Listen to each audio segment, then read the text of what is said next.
Paolo Avellino madalas na nasa bahay nila Kim Chiu. Sadya namang pinuputak din ngayon ng mga magagandang feedback ang love team ni Paolo Avellino at Kim Chiu. Bukod kasi sa trending ang kanilang mga teleseryeng What's Wrong with Secretary Kim, ay ganun na lang din ang kilig ng mga netizens sa mga nagiging kaganapan dito.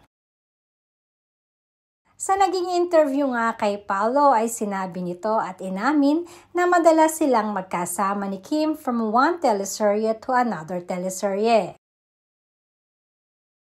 Kaya naman mas lalo silang naging close ni Kim, which is gustong-gusto umano ni Paolo dahil na rin sa madali ang kanilang nagiging trabaho.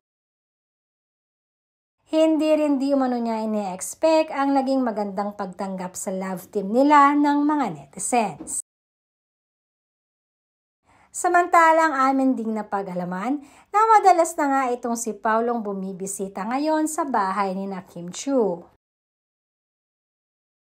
At kahit guarded nga si Kim ng kanyang ate Lakam, ay okay lang din mo ito sa kapatid pag si Paolo ang bumibisita.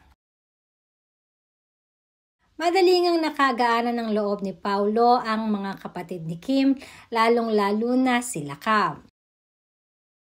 Kaya naman kahit hindi imbitahin ni Kim si Paolo, ay ang mga ito na ang humihiling kay Kim na papuntahin ang binata.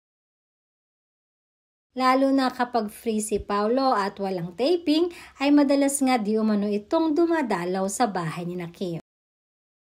Malaki na rin ang pinagbago ni Paolo ayon na rin kay Kim. Dahil kung dati ay puro linyahan sa teleserye ang ibinabato sa kanya nito, ay madalas na rin mag-joke si Paolo kay Kim Chiu.